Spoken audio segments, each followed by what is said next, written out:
کاتتان شاد بینەرانی ئازیز و خۆشەویستی تەلەڤیزیۆنی کۆمەڵە. خۆشحاڵم کە لە ئاڵقەیەکی نوێی بەرنامەی ژیان و خەباتی یاران بە ئێوەی ئازیز شاد دەبینەوە. بەڕێزان، میوانی ئەمەڵقەی بەرنامەکەمان زۆر بەڕێز هاوڕێ جەمشید شێرزاد هەڵسوڕاوی سیاسی و یەکێک لە پێشمەرگە دێرینەکانی کۆمەڵەیە. بەو هیوایی کە کات و ساتێکی خۆش لەگەڵ ئەم بەرنامەیەدا بەسەر ببەن فەرمون بۆ بیستن و بینین. کاک جەمشیدیان سپاست دەکەم بۆ بەشداریت، بەخێر بێت. باس بۆ تۆی خۆشەویست بەر لە هەشتێک سڵام هەرز دەکەم قەومەت خۆت و هاوکاران و بینەرانی خۆشەویستان ئامە قەومەتانە. زۆر سپاست دەکەم. سەرەتا بیۆگرافیکی کورتی خۆت لە سەرەتاکانی ژیانت باس بکە بۆی کە دواتر پرسیارەکاندا لەسەر بکەم. سپاست دەکەم. من جەمشید شیرزاد متولد 1345 لە شاری سنە لە خانوادەیەکی متوسط بە دنیا هاتم. شغل باوکم ئەرتەشی بوو و با تۆجه بە شغلەکەی تا ساڵ 1350 ئێمە لە منتەقەی فارسنشینە بووین. لە ساڵ 1350 بە دوای ئەوەی کە پانیشەستە بوو هاتین و بۆ شار سنە. لە شار سنەیش چوون بوو مەدرسە و سڵامەتی کۆت. دەتوانم پرسم تا چ مەقتەیەک دەرست خوێند؟ من تا ئەوە دەبیرستان دەرسم خوێن، چون دوای ئەوەی تر بوو بە پێشمەرگە. لەو هاڵ و هەوای سەردەمی قیامی 57 ڕاپەڕینی 57ی خەڵکی ئێران لە دژی شا هیچ لە بیرە تەمەنە دەو کات ئەوە بوو کە هیچ بیرەوەریە کرد دەو کاتانە بێت؟ بیرەوەری بەرەو قاعدەتەن ئەرێ، بەڵام ئەمە منەوە وەختت 12 ساڵ بوو وەک خۆم بێژی بەشداری کردوێت حەقیقەتەن نە، بەڵام ئەماندی ئەماشنە کە تەزاهوراتە مردم بەرامبەر بە ڕەژیم شا هاتنە ناو خیابانەکان، وەلی خۆم وەک جەمشید حەقیقەتەن نە. بابت ئەرتەشی بوو لە سەردەمی شادا، وە نییە؟ بەڵێ. دوای ڕاپەڕین چۆن دەبێت کە لەگەڵ مەسالی سیاسی ئاشنا دەبی لەسەر ڕێگایەکەوە ئەو کاتێک کە ڕاپەڕین دەکرێت بە بازەکەی تەمەنت زۆر کەمە، بەڵام دواتر ئایا لە تەریق خوێندکارانی مەدرسە و هاوکلاسەکانتەوە یا ئەوەی کە لەناو جامعەدا و هۆکاریشی دیکە هەیە بۆ ئاشنابوون و تێکەڵاوبوونت بە مەسالەی سیاسی؟ ئاکەینگیان ئیمکانی هەست کەسێک لە شار سنە بوێت لەو سەردەمە دوای قیام بە بەشداری ئەو گشتە هەڵسوڕاوە لە ناو شار سنە نەویت بە سیاسی یا ئاشنایی پەیان نەکەی لە تەک سیاسەتە. حقیقەتەن جەو ئەو سەردەمەی شار سنە بە حەدێک بەرز کە عەلە العوموم ئیمکانی نەو کەسێک نەکێشکێت بە مەسائل سیاسی و ئاشنا چۆن دێژم بوت نەتوانێت لە تەک حەزبێکە ڕابتە بەرقەرار. ئەو هاڵ و هەوایش چ بوو؟ یعنی چێ بوون ئەوانی کە دەوریان دەژێڕا ئەو فەزایان سیاسی کردبوو کە ئەمسالی بەڕێستان نەیان دەتوانی سیاسی نەبن و ناخود ئاگال لەگەڵ مەسایلی سیاسی ئاشنا دەبوو؟ قاعدەتەن من با تۆجەبووی کە لە مەحەلەی چوارباخە ژیانمانە کرد، منەوە افتخارمە بوو کە هاوسای ماڵ بەڕێزان پیرخەزیان بی. لە مەحەلەی ئێمە عەلە العوموم جەوی چەپ حاکم بوو کە فرێتری جەماعەت کۆمەڵە لە تەرکە سازمان پەیکارە. هەر بۆ بوونە و لەو سەردەمە با تۆجەوی کە پونکەکان شۆعیان بەکارکرد بوو، من لە تەک سازمان پەیکارە ئاشنایی پەیا کرد لە تەرێکدانی لە ڕەفەکانەوە و جەزب ئەوان بوو کار تەشکیلاتی وەک فرۆشتن ڕۆژنامە و بەشداری لە تەزاورات و ئەو شتانە بەشداریم کرد تا ئەوەی کە تەشکیلات پەیکار لە بین چوو. ماوەی برێک ئێرتباتم لە تەک هیچ کەسێکە نەبوو تا ئەو سەردەمەی کە تەشکیلات جمهوریە ئیسلامی زاڵ بوو لە کولی کوردستانە و بە زەربەوەشانن لە نیروگەل ئینقلابی و چەپ ئەوە بوو بەداخەوە ئەو سەردەمە تەشکیلات کۆمەڵەی زەربەی خواردبوو و هیچ حزبێک سیاسی کە ئەو جۆر و باید و شایدە نەبوو کە فعالیت بکە تا ئەوەی کە لە تەریق دانی لە ڕەفەکان ئەو ئیجازە بەخۆم ئام ناوی بێرم، چون لە دین و بڕواکان خۆیان لە کتێوێکی چە قەرارە بینووسێ باس ئەمەیە کردگە هاوڕێفەرید کەلامی ئەو لە تەک من ئرتباتی کرد و قبلن ئەوان هەستەی 11 گۆڵانیان دروست کرد بوو و منیش لە تەرێک ئەوە ئرتباتم کرد لە تەک کۆمەڵە بوو بە تەشکیلاتی کۆمەڵە. باسی پەیکارە کرد کە سەرەتا لەگەڵ جریانێکی چەپی وەک پەیکار ئاشنا دەبی و دواتر دەڵێ پەیکار کاتێک لە بین دەستیان نامێنێ هۆکاری ئەوەی کە پەیکار ئیمکانی فعالیتی نامێنێ یا وەکو تەشکیلاتێک حضوری نامێنێت دەکرێت باسی بکەی هۆکارەکەی چ بەبڕ نازانم ئومیدوارم کە ئینساف ڕعایەت بکەم لە باس لە قسەکردن ئەمە بەڵام ئەوان فرەتر ڕۆشنفکر بوو لە جامعەکە دوور بوو ئەو شتێک کە لە ناو خەڵکەکە بوو فرەتر بە لەحاز تئۆریە و لە تەک خەڵکە بوو بە لەحاز ئەمەڵیە و نەبوون وەختێکی چەگەرێکیان و خۆیان لە تەک خەڵکەکە دابنن بە شێوەیەکی پۆپۆلیستی بوو بە لیباس ئەوەسکردن بە لیباس فەقیرانەکردن لە فەقەت کارکردن لە جێگەگەلێک کە مەسەڵەن تواشاتە کرد عەزیزێک بوو دکتۆر بوو بەجێ ئەوەی کە بیتوانیان لە شغلەکەی خەڵمەتی کردای لیباس کرێکاریە کردە بەری ئەچوو لە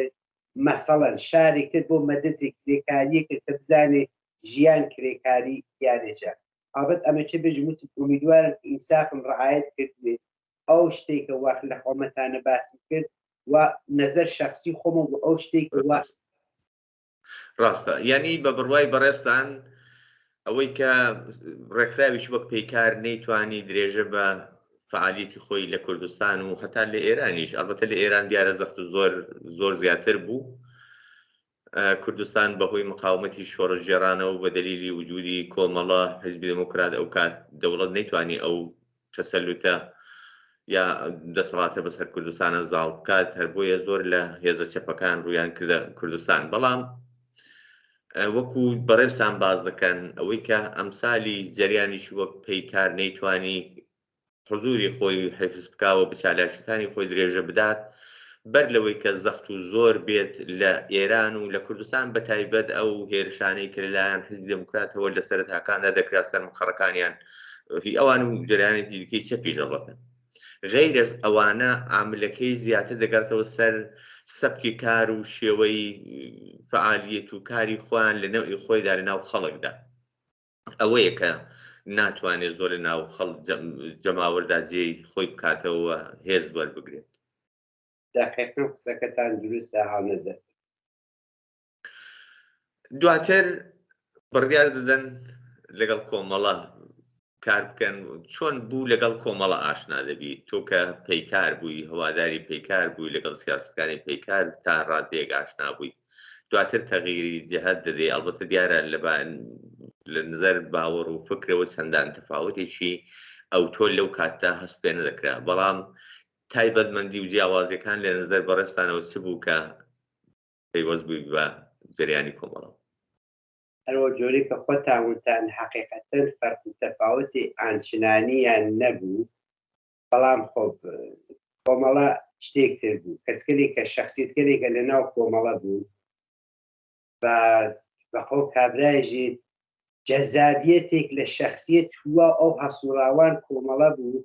کە ئەمە سەمیمانە و حقیقەتانە هێژم سداقەت و ئینسانیەتت لیان ئەدی و ئۆتۆماتیک بەتەرەف ئەوانە ئەکێشیان یەکێک لە عامڵگەن ئەسلی وتم ئەو وەختەوە من ئەوە لەو کرد کۆمەڵە نەناسی کۆمەڵەم ئەناسی تۆ و ئاشنایی بوو بە جەهەتگیریەکانیە و با تۆجه هەر بەو نزیکیشە وە بەخۆ جەناب شیشتان وتان ئەو نزیکی سیاسەتە بوو باشترین و نزیکترین حزبێکە کە گەرایشم کرد بە تەرەفیە مشەخەسەن کۆمەڵە بوو تا ئەوەی کە ارتباطم کرد لە تەک تەشکیلات مەخفی کۆمەڵە لە شارسی ئەو کارانەی کە کۆمەڵە لەو سەردەمەدا کردی و سەرنجی بەڕێست و دیگەرانی بۆ لای خۆی ڕایشەشا تایبەتەن لەو سەردەمەدانی لەو خۆناغەدا کە بەڕێزت ئێستا پەیوەست نەبووی بە هێزی پێشمەرگەوە نەچوویە بەشی تەشکیلاتی عەلەنیەوە چی بوون وەکو ئەگەر بەرجەستەیان کەیەوە وەکو سەرخەتی ئەو فعالیتانە ئەو تایبەتمەندیانە ئەو سەبکی کارێکە کۆمەڵە لە ناو ئیجتماعدا بەڕێوەی دەبێت دەتوانی چەند خاڵێک ئاماژە پێ بکەین 100%. ئەگەر گەرەکم بێ لە بەسەر گشتی بچی وەخت فراوات، بەڵام لە چەند جملەی بووچێک دەتوانم خولاسەی بکەم. توودەی بوون، لە تەک خەڵکە بوون، بەرابەری ژن و پیاک، دموکراسی، ئازادی، بە حەقە ڕەسمیەت ناسن، حەقە ئینسان و ئینسانەکان، مەجموعەی ئەم شتانە بوو کە کۆمەڵەی ڕۆژ بە ڕۆژ لە ناو شارسنە و لە کل کوردستان و حتا بە جورئەتی شێژم ئێرانە خۆشەویستە کرد. لە ئەوایە لە وەختی کە تەشکیلات کۆمەڵە ڕەسمیەتی پیا کرد و عەلەنی پیا کرد، بە تایبەت لە شارستنە جەمعێک فرە مەحدود بوو، بەڵام بە فەداکاری ئەو بەنی بەشەرگەلەی کە ئەو ئینسانگەلەی کە دامەزرانی کۆمەڵەیان دامەزران، دیمان کرد لە مودەتی فرە کۆتا کە چۆن خۆی بەرزەو کردە و چ جەریانێک ئیجتماعی و توودەیی لێدەرا. زۆر ڕاست. دواتر دەبی بە پێشمەرگە، ئەگەر هەڵە نەبم 1362 ئەو کات پێشمەرگە لەکوێی کوردستان قەراری گرتووە؟ ئاواییەکان بەدەست هێزی پێشمەرگەوە ماوە، شارەکان کە فکر ناکەم، بەڵام ئەو کات هێزی پێشمەرگە لەکوێی کوردستان لەکوێی ئاواییەکاندا نیشتەجێ بوون یا جێگیر بوون یا کار و چالاکیان تەبیعەتەن چی بوو؟ ئەو سەردەمە من بووم بە پێشمەرگە، حەقیقەتەن شارەکان ڕژیم جمهوری ئیسلامی توا شارەکانی بردووە و یەکسری مەحدودەی فرە بووچک چۆن بێژم مەحدودەی فرەتر پێشمەرگە فعالیت نیروگەر سیاسی لە ناو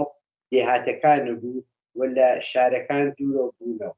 دقیقەن من وەختی کە مصادف دەورەی ئاموزشی من چوون بۆ منتەقەی دیواندەرە لە شاقەڵا، وەختە مەقڕ ئاموزشی کۆمەڵە لە ئاوایی شاقەڵا بوو.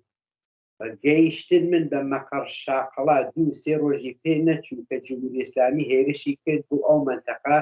کە ئەو منتەقە بگرێت. یعنی دەورەی ئاموزشی من بە نیمە و ناتووە و جێ کریا و عەمەڵەن جمهوری ئیسلامی هێرشی کرد، یەکسری لەو منتەقەیە گردەوە. ئەگە هەڵە نەبم لە گوردانی شوان سازمان دەدرێ؟ من لە گوردان کاوە لە ناوچەی دیواندەرە، هەر لە ڕۆژ ئەوەڵەوە لێنە سازمان. بڵێ گوردانی کاوەچی؟ لە گوردانی کاوەش کار و چالەشیت کردووە یا؟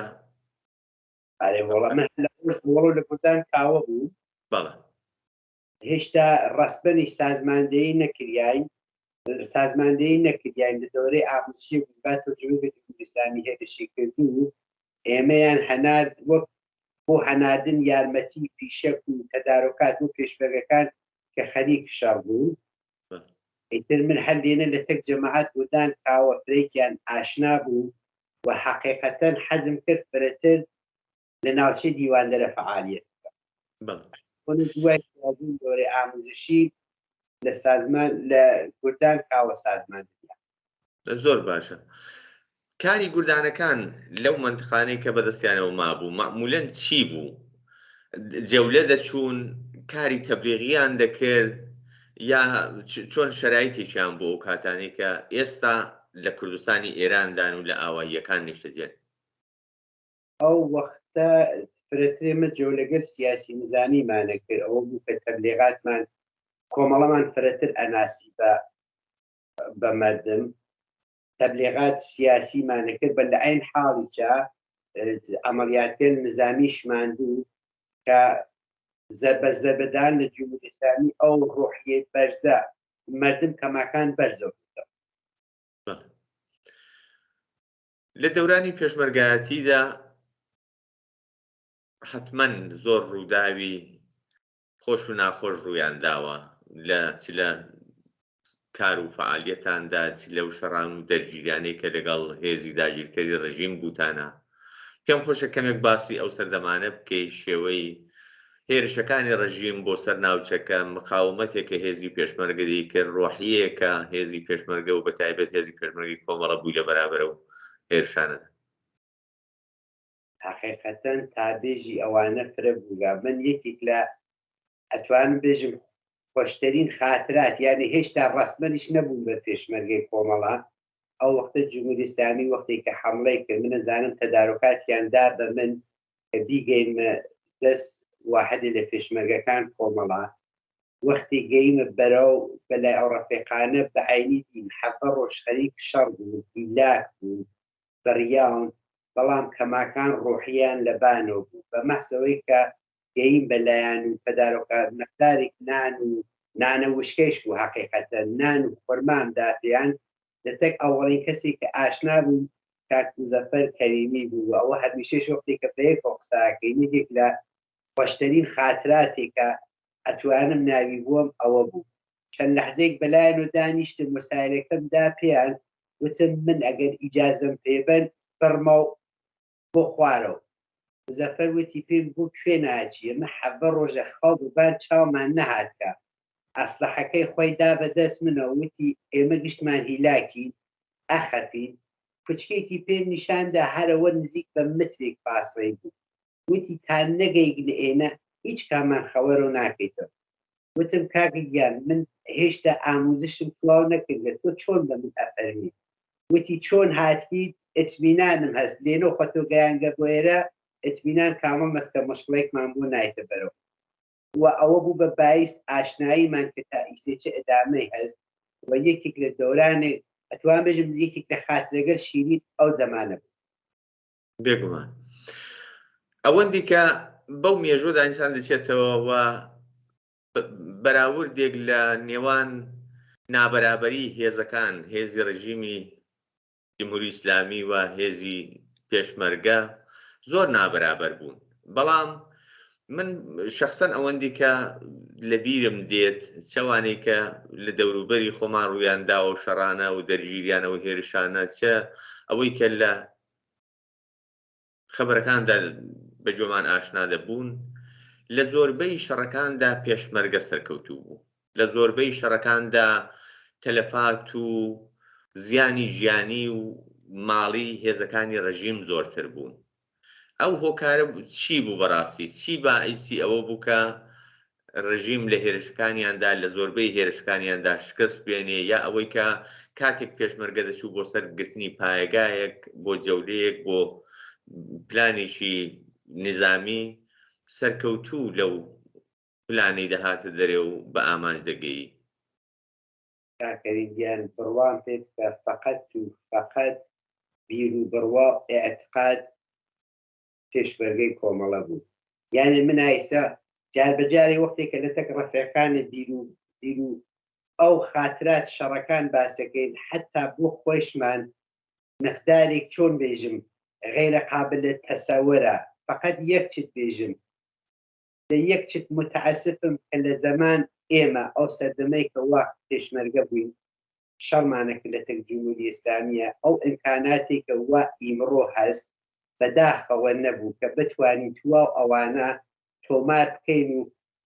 لەبەر چاوە بێت من فقط یەک چت بێژم حەقیقەتێژم تەنیا شتێک کە توانم ناوی بنم بیر و بڕوا و ئێعتقاد پێشمەرگەی کۆمەڵە بوو پێشمەرگەی کۆمەڵە جیاواز لەوەی کە بیر و باوەڕێکی بەهێزی بوو لەگەڵ لە بەرابەر دژمندا زۆر قاتع و جەسوور بوو ڕابطە و مناسباتی لە ناو خۆیدا وەک تەشکیلات وەک ڕابطە و زەوابەتی تەشکیلاتی پێشمەرگەکانی ناوخۆیاندا ژن و پێشمەرگەی ژن و پیا و چۆن فەرهەنگێکی لە ناو خۆیدا زاڵ کرد بوو کە بێگومان زۆرێک لەو فەرهەنگەی کە لە ناو خۆیدا جێی خستە بوو هەتا ئێستاشی لەگەڵ بێت ڕاستەوخۆ و ناڕاستەوخۆ لەسەر کۆمەلگا تەئسیرێکی داناوە کە هەتا ئێستاش بۆتە فەرهەنگێکی جێکەوتوو ئەو فەرهەنگە چ بوو لە ناو کۆمەڵدا چۆن بوو ئەگەر بەڕێستان تەوسیفێک بکەن کاکەریان فەرهەنگی خۆشەویستی بوو فەرهەنگی فەداکاری بوو فەرهەنگی ئینسانیەت بوو تۆ بچوایت بۆ هەر منتەقەیەک تۆ بچوای بۆ هەر واحدێک بە تایبەت ئەو سەردەمەی کە وای شەڕەکان کۆمەوە حەز بوو بەرەتر واحدەکان بەیەکە و تەجەموعمانە کرد هەم بۆ ئەوەی کە بتوانین عەمەلیاتکردێک بەرامبەر بە ئەوان بکەین هەم بەتر نظامی خۆمان فرەتر بکەینەوە لە ئەم ئاخرگەلیچە و با تۆجێبەوەی کە ڕژیم ئەوە بەشێکی لەڕاتە لە تەک حەز دموکرات بوو ئەم بەشێکی با تۆجێبەوەی کە ڕژیم ڕۆژ بە ڕۆژ خەریک و منتەقەکەی ئەگریتەوە حوزەی فعالیەتەکان ڕۆژ بە ڕۆژ سەختتر ئەڵاوە و هەر بۆ بۆنە واحدەکان نظامی کۆمەڵە فرەتر بە یەک ارتباطی کرد. 1 سەعات ئەوە ئەحساس دەکرد وەختی کە ئەگەیت بە واحدێک تر لە جەماعەت کۆمەڵە کە تایسەی چوونە بەرخورد و ئاشنایی کۆنەوگەلەتێکیان 1 سەعات ئەوەڵی کەمی جەوەکە ئەحساس دەکرد سەنگینە. بەڵام باوەڕم پێ کە 1 سەعاتی پێ لە ناچوو ئەو سەفا و سەمیمیەت و ئاشناییە بە حەدێک نزیک ئەواوە کە تۆ ئەحساس دەکرد هەر کام لەم ئەزیزانە نزیک بە 20 ساڵە یەکترین ئەناس. لە یەک کەلیمە بێژم جەوێکی فرە سەمیمی و ئینسانی لە بین کل لەو تەشکیلات کۆمەڵە بوو. باسی حزبی دموکراتیش کرد دیارە ئەو سەردەمە هاوکاتە لەگەڵ ئەوەی کە لەگەڵ حزبی دموکراتی شەڕێکی نەخوازرا و لە ئارادایە. ئەو شەڕە لەو سەردەمەدا لەگەڵ حزبی دموکرات بەڕاستی چەند دەتوانی بووی کە کاریگەری لەسەر هێز و توانایی و پتانسیل یەکدابنێ کە دەبوو لە بەرابەر هێزی دوژمندا بەکاربهێنرێت. چەندە ئەوە زەربەی دابوو لەو مقاومەتە کە دەبوو لە بەرابەر دوژمندا ببێت و دەبوو جۆرێک مەشغوڵبی بە شەڕێکی نەخوازراوی ناوخۆییەوە. بە لەحاز سیاسی خۆ تەبیعەتەن فرێک زەربەی لە ڕۆحیەی مردم ئەدا مردمی دڵسەر دەو کردو. کورت و مختصر لە خۆمەتە عەرزێکم بە لەحاز تەشکیلاتی فرێک لە عەزیزترین کارامەتترین ڕەزمەندترین پێشمەرگەکان ئێمە گیانیان لە بەختە و لەو لاچوبات و جبۆی کە ئێمە فرەتر بەرخوردمان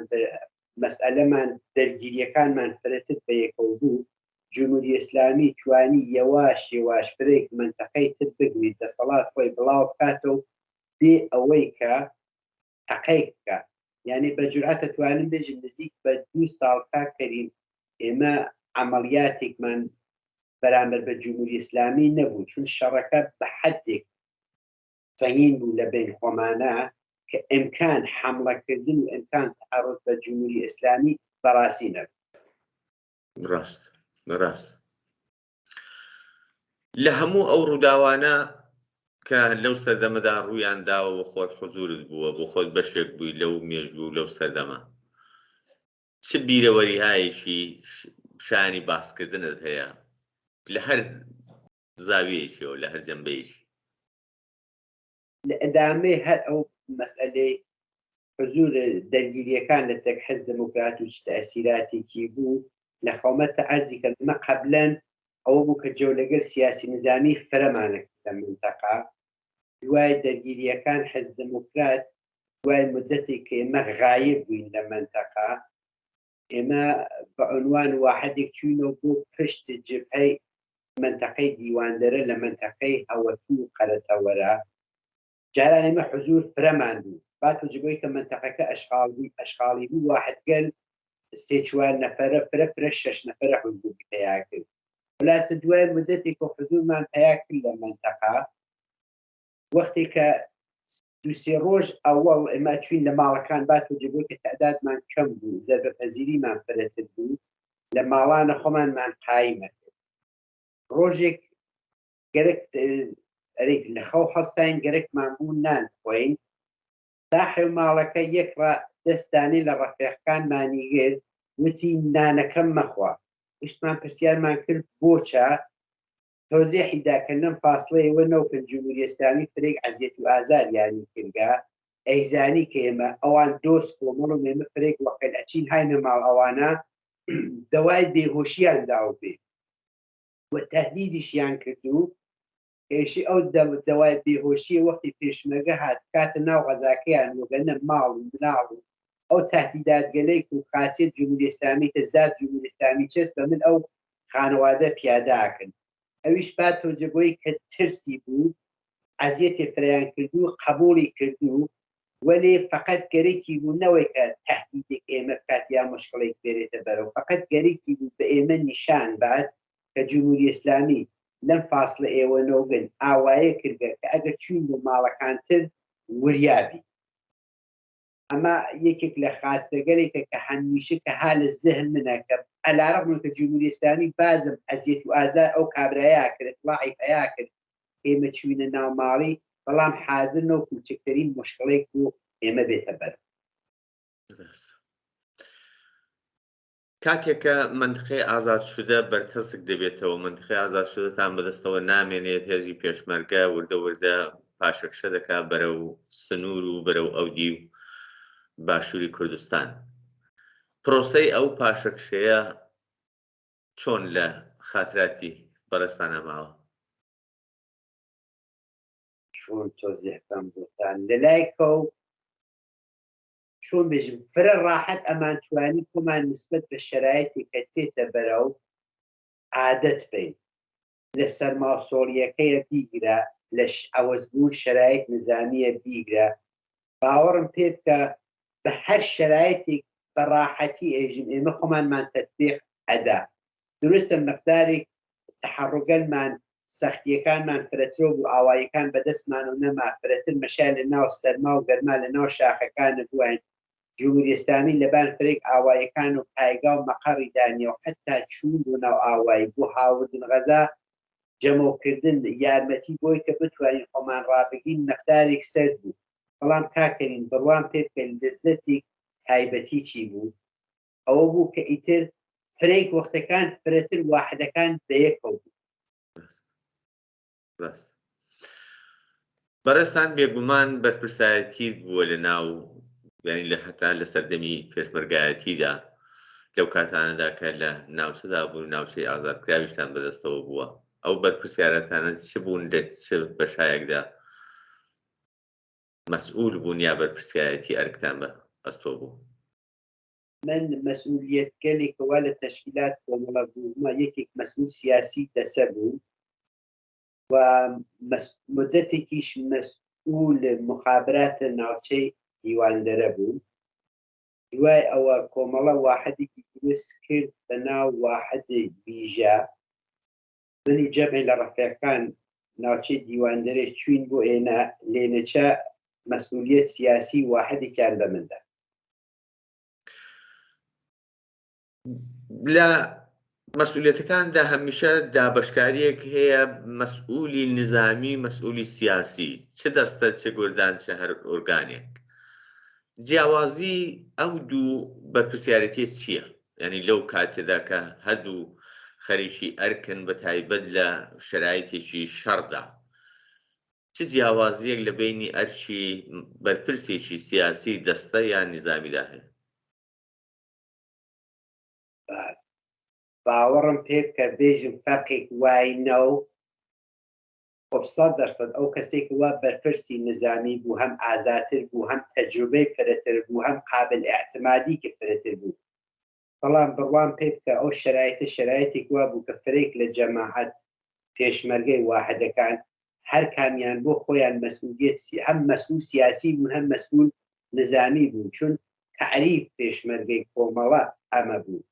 کە بنیامێکە ئیشی هەم بە لەحاز سیاسی وەستای بکە ئاگایەکان خۆی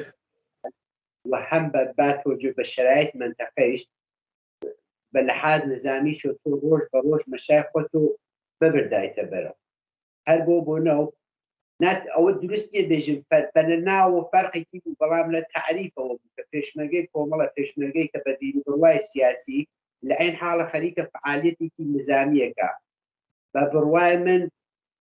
فەرقێک ئاواینە و لازم و مەلزوم بووی ئەوەی کە مەسئول نظامی بوو بە عینی بنیامێکی سیاسی بوو ئەو خەت و بیر و بڕوای کۆمەڵەیە تەرویجەکە چە لە ناو پێشمەرگە ژێردەستەکانی چە لە ناو خەڵکە و بەرعکسی چ ئەوەی کە مەسئول سیاسی دەستە بوو سەرڕاکە کار سیاسیەکە لە تو عملیاتەکانی چە بە عملیاتە نظامی چە بەشداریە هەر بۆ ئەتبارە هێزی پێشمەرگەی کۆمەڵە هەمیشە وەک هێزیشی سیاسی نظامی ناو دەبردرێت و تاریف دەکرێت دقیقاً وە من یەک پرسیار پێم خۆش بوو ینی بگەڕێنەوە بۆ زۆر زووتر لەوە بەر لە هاتنت بۆ ناو کۆمەڵە باسی ئەوە دەکەی کە لە تەریق هاوڕێیەکی عەزیزتەوە کە هاوڕێ فەرید کەلامی ئەو کات هەستەی 11 گوڵان کە ئەو ڕفێقەمان یان لەگەڵ جەمعێک لە هاوڕەکانیدا دەمەزرێنن ئەو کاتە سەرەتای ئاشنابوون لەگەڵ مەسایلی سیاسیە. ئەو هەستەی 11 گوڵانە چی بوو یا چوارچێوەی کار و چالاکی چ بوو بەڕاستی چ خەتێکی تاقیب دەکرد؟ ئەو سەردەمە هەروای لە قەومەتە عەرزم کرد تەشکیلات کۆمەڵە نەتەنیا تەشکیلات کۆمەڵە فرێک تەشکیلاتەکان زەربێ خواردوو بەتایبەت تەشکیلات کۆمەڵە تەشکیلات بەش تەشکیلات مەخفیەکەی زەربەی خواردوو و نائومیدی کەفتوو لە ناو جەوی شاری سنەوە جمهوری ئیسلامیش بە شدت لەوە ئیسپایەکرد جەمعێ فرەی مەردمیش کە گەرەکیان بوو ارتباط بگرن بە تەک تەشکیلات کۆمەڵە عملاً هیچ شتێک نەبوو یعنی فرێک لە پردەکان فرێک لە خەتەکان لەبین چوو وتم من لە تەریق فەریدەوە فەرید ئەو وەختێکەوە قەبلەن ئەو هەستەیانە دروست کردو وەختی کە ئەرتباطیان گرت لە تەکمنە ئەو ئەفتخارمە بوو بە مدەتێک تا وەختێکە بوو بە پێشمەرگەی کۆمەڵە لە تەکیانە بوو حقیقەتە نێژم زەحمەتێکە ئەو جەمعە مەحدودە کێشایان بوو بەوەی کە ئومیدوارم تعریف لە خۆت نەوێ من نەخشی فرە کەمێکم بوو نسبەت بە باقی ڕەفیقەکان کە وتم گیا لەوەی کە ناو فەریدم هاور ئەو ئیجازە بە خۆم نامچون ناو ئەو جەمعە بێرن چون هێشتا ئیجازەم لێیان نەگرگا من نەخشی فرە بوچکم بوو نسبەت بە ئەو عەزیزانە لە تەریق ئەو وەختە مەسەڵەن بێژم ئێمە بە کەمترین ئیمکاناتەوە لە تەریق دەستنووسینەوە ئیعلامیەمان بڵاوە کردە و ئەخبارەکان کۆمەڵەمان بڵاوە کردەوە لە ناو مەردمە و ئەو تەبلیغاتی کە وا جمهوری ئیسلامی دایگەیان کە گروهەکان لە بین چووگن چەپ و ڕاستمەردمی هاودە پای تەلەڤیزیۆن باوەڕم پێ بکە بە شوعار نووسین بە بڵاوکردن ئیعلامیە فرێک لەوانە خۆنسا بوو مەسەڵەن شتێکە کە فرە جالب بوو وەک بیرەوەری کۆ بۆ بێژم ئێمە لە شار سنە بەسکین کردەوە مەیانێک ئەوە بە مەرکەز شار سنە سەعات 1:15 لە بڵەنگووی ئێنە بە مدەت 4 دقیقە رادیۆ کۆمەڵەمان بڵاو کردەوە و ئەمە دەیەکی داوە لە ناو شار سنە باوەڕم پێ بکە بێ حەد و حەسب کاکرد ڕاست بە دەورانی پێشمەرگایەتی بەجێ بێڵین بپرسم لێت کە هۆکاری ئەوەی کە ڕوو دەکەیە دەرەوەی وڵات وە پێشمەرگایەتی یا ئوردوگاکانی پێشمەرگایەتی جێدەڵی چی دەبێتە هۆکار بۆ ئەو تەسمیم چون ئەوەڵەن لەو شەرایطە خۆب یەکسری مەجموعە شەرایطێک هاتە بەرەوە کە بایسەوەی کە بوو تەعەمق کە ناتوانم بێژم من حقیقەتەن ئەوەڵی شتێکە کە فرەتر تەئسیری نیابان بوو ئەوە بوو کە لەو وەختە ئەوەڵین مناڵم کوڕەکەم بە دنیا هات و وابەستگی تایبەتیکی بۆ مندانیا ئەوە بوو وەختێکی کە ڕاپەڕین کریا لەو سەردەمە ئیتر ئەوە بوو کە یەکسری مەحدودیەتگەل بە لەحاز نظامی و هاتە بەرەو نەمانەتوانی ارتباط بگرین بوو بە مەجموعەی ئەم شتکە لە بوو بە باعیس ئەوەی کە ئیتر بۆ نەتیجە بکەین کە ئەتوانین حزورێک خاستر و فعاترمان لە بەشێکتر و لە جێگەی ترە بێت پرۆسەی چوونە دەرێت چۆن تێی کرد مەعمولاً ڕۆیشتن زۆر ئاسان و سەهل نییە ئەنی مەخسوسەن تێیکردنی مەسیرێکە تا دەگەیە وڵاتێکە وڵاتی سێومە و لێ نیشتە جێ دەبی ئەو سەردەما ئەو پرۆسەیە چۆن بوو خۆب هەروای کە خۆت پرۆسێکی سەخت بوو ئێمە بنیانگەلێکی کە لە محیتێکە زیندگیمان کردوو کە لەناو جامعەی کە ئەو جامعەیەکەوە چۆن بێژم ئەو جیاوازیە هەست ئێمە جەمعێک بووین کە گیانمان بۆ یەک ئەدا هەرچی شتمانە هەمیشە بە یەکەوە بوو تۆ یەکرا لە جامعەیەک ئاوا شتێک بۆ خۆت نەبێ هەمیشە بۆ دیگەران بێت یەکرا بیتە ناو جامعەی کە 360 دەرەجە بەرعەکس بێت هەرچی شتە بۆ خۆت بێت هیچێک بۆ دیگەران نەوێت تەبیعەتەن مەقدارێک سەرخۆرداوی نەختارێک نەگەرانی بۆ تێرێتە بەرەو ولی خوبتم با توجه بۆی کە ئەو دەورەی کە بوومان وەک چۆن کەسێک عمرێکی دەرسە خوێنێت مەدرەک تەحسیڵی یەگرێت ئەو مەدرەک تەحسیڵی ئەوێتە باعیسەوەی کە شغڵێک و ئایندەی خاص پەیا بکە با تۆجە بە گوزەشتەی کە ئێمە بوومان لە دانشگای کە مەدرەک تەحسیڵی کە لەناو کۆمەڵە بوو گردمان بەرەز و توانیمان هەم جایگای خۆمان بە پێچوانەی وەزعیەتێکە لەو جامعە بوو هەم توانیمان خۆمان جێبخەین هەم توانیمان کەماکان ئەو شتێکە ئەو شەخصیەتێکە وا گردوومان کەماکان لەتە خۆمانە ڕای بوو. بەڕاستی کاک جەمشید ئەوەی کە لە کۆمەڵەدا زۆر باز دەکرێت شت فێر دەبن باردێن دانشگایەک بووە بۆ پەروەردەبوون هیچ کام لەو تەجروبانە یان لەوەی کە ئینسانەکان لە ناو کۆمەڵگەدا لە مەختەیەکدا شقڵێکی کەسایەتیان گرتووە ئەو تربیەتە ئەو شێوە پەروەردەیە ئەو شێوە فەرهەنگە هیچ کاریگەری لەسەر ژیانی داهاتووی ئەو کەسانە لە وڵاتەکانی دیکە بووە یعنی یا کۆمەجی کردووە بۆ ئەوەی کە وەکو کەسێکی زۆر ئاسایی جیاوازتر لە کەسی زۆر ئاسایی تەعامل بکە لەگەڵ ئەو کۆمەڵگانەی کە تازە لەگەڵ یە بەرەو ڕوو دەبێتەوە 100% کاکەرینجە حقیقەتەن لە ئەوایە وتم با تۆجە بۆیە کە ئێمە لە محیتێک لە خانەوادەیەک تر بەنا بە ئاموزشکەر خاص خۆمان بووین لە ئەوەڵۆ مقدارێک بۆمان سەخت و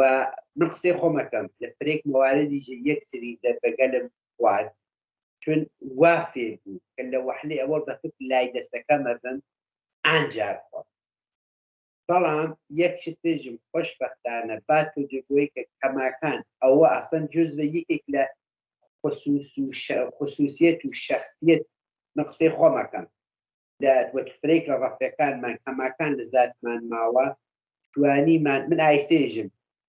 باوەڕم پێ کاکەری بە تعریف نەوێت لە محیط کارمە لە بین دۆست و ئاشنان و هەروە کەسکەلێکە ئەزانم قەین کۆمەڵە بوون و کۆمەڵە بووێن احترام و شخصیەتێک تایبەتیان هەست بۆچە بۆی کە کەماکان تو گەرەکی پێت و گەرە کۆنەوێت ئەو سەداقەتە پاکبوونە ئینسانیەتە نیشان ئایت ئیمکانی نییە لە جامعەی ئاوا دەڕەندە وەختی کە شخصیەتێک ئاوا ڕۆحیاتێک ئاوا وجود دێت ئەو مەردمە بەرەتر بە تەرەف تۆ جەزبەون و بە جورئەتێژم من هەمیشە باسم کردگا لە فرێک مەوارد جەماعەت پرسیار خارجیەکان لە من پرسیارەکەن وەختی کە خەریکی قسە و باس دەکەین ئێژن مەدرەک تەحسیڵیەکەی تۆ چەست لەکوێ نەبوویت مەدرەک و گرگا منم هەمیشە وتیمە لە کوردستان و لە دانشگای کۆمەڵە گرتیمە ئەوان پرسیاریان کردێت چەست وتیمە بڕۆ لەبار ئینترنێتەوە سەرچکە خۆتان هەیە هەیاتان نەکرد ئەنجار درست لە دەرەوەی وڵات بەچی مەشغوڵی ژیانن لەوێ چۆن جێخست و کار دەکەیت خوێندت یا ئەوەی کە خۆب هاوکات باسی ئەوەت کردکە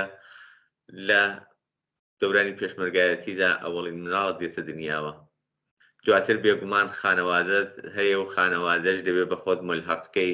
کەی خانەوادە پێت ملحەق دەبێت و پرۆسی ژیانن لەوێ چۆن تێک من ئەو سەردەمەی گشتان بەیەکەوە هاتی ئێرە لە سێدانە مناڵم هەست کوڕێک و دوو کەنیشت خۆش باس بۆ تۆی خۆشەویست عەرزم بە حەزورت کاکەینجار ئیمڕۆیش خەوەرێ فەرەخۆشیاندا پێم کوین بە باوە گەورەیش پیرۆزە هیوادارم کە هەر خۆش بووتان باس بۆ تۆی خۆشەویست وەختی کە هاتین بۆ کانادا من حقیقەتن باتۆ گوێی کە دوودانە مناڵ بووچکم بوو بەخاتر ئیمکان بەخاتر ئەوان ئدامە تەحسیڵم نەدا حقیقەتەن و شروعم بە کارکردن بوو بە مەحسەوەی کە مەقدارێک زوان فێر بوو چوو شروع بە کارم کرد تا بە ئیمەش هیوادارم هەر بێوەی بی هەر ساغ و سڵامەت بی هەم خۆت هەم خانەوادەت وە لە هەموو بوارەکانی ژیانەدا سەرکەوتوو بی وردە وردە دێینە کۆتایی بەرنامەکەمان من پێم وایە شتێکی زۆر ئەو تۆ نەماوە کە پرسیاری وەک پرسیار ئارەسەتی بکەم و زیاتر ماندوود بکەم بەڵام بەهۆی ئەوەی کە لە سەرودەمی ساڵ یادی 26 ڕێبەندان داین. بێگومان جێخۆیەتی ئەگەر پەیامی کاک جەمشید ڕوو بە بینەرانی تەلەڤیزیۆن بە بۆنەی 26 ڕێبەندانەوە بیستین، دواتر ماڵاوای لە بینەران دەکەین. لە وەحلەیەوە پیرۆزبایی لە بنەماڵەی گیانبەختکردووان کۆمەڵاکەم. پیرۆزبایی لە خۆت لە خۆم لە گلایکمان دەتواو بنیانگەر ئازادە و ئینسان بە تایبەت ئەوانەی کە زەحمەتیان بۆ تەشکیلات کۆمەڵی پێشاگا حتا یەک ڕۆژ و یەک دێ لە هەر کوێنێ ئەم دنیا ڕێز و احترامم هەیە بۆیان و ڕۆژ کۆمەڵە لەگلای پیرۆز بێت، بە تایبەت ئەوانەی کە وا هەمیشە فکریان ئینسان و ئینسانیەت. دەبڕێزیشتان پیرۆز بێت، زۆر سپاس دەکەم. من شتێکی تایبەتر نەماوە، ئەگەر لە کۆتاییدا شتێک پێت وایە لە قەڵەم کەوتووە من پرسیارم نەکردەوە شایانی باسکردنە فەرموو، ئەگینا خۆشەویست هیوادارم سەرکەوتوو بیت و فرە خۆشحاڵ بوو. بازم مەمنون لە داوەتەکەتان. زۆر سپاس بۆ بەڕێزیشتان. ئازیزان و خۆشەویستان، ئەوەی کە لە ماوەی ڕابردوودا پێشکەشتان کرا وتوێژێک بوو سەبارەت بە خۆناغەکانی ژیان و خەباتی هاوڕێ جەمشید شێرزاد، یەکێک لە پێشمەرگە دێرینەکانی کۆمەڵە، بەو هیوای کە جێگای سوود و سەرنجی ئەوەی خۆشەویست بوو بێت و کات و ساتێکی خۆشتان لەگەڵ بەرنامەکە بەسەر بێت تا بەیەک شادبوونەوەمان لە ئاڵقەیەکی نوێی بەرنامەی ژیان و خەباتی یاران هەر شاد و بەختەوەر بن. Abatman canda sapudure, Baja Dolman kulpay agibe. Abatman canda sapudure, Baja Dolman kulpay agibe. Lamre pira da gizalade, Emen gore deni lamade. Lamre pira da gizalade, Emen gore deni lamade. دنیای چینه و هزار بودنانی کمال نیستن دنیای چینه و هزار بودنانی کمال نیستن راجی زداری لریش دادنی توی آزادی گلمانتی راجی زداری لریش دادنی توی آزادی گلمانتی Karavali chini kire kara, karai nami rege ke kosha. Karavali chini kire kara, karai nami rege ke kosha. Alai suri shorish manavake, hargaroji sarkam tinage. Alai suri shorish manavake, hargaroji sarkam tinage.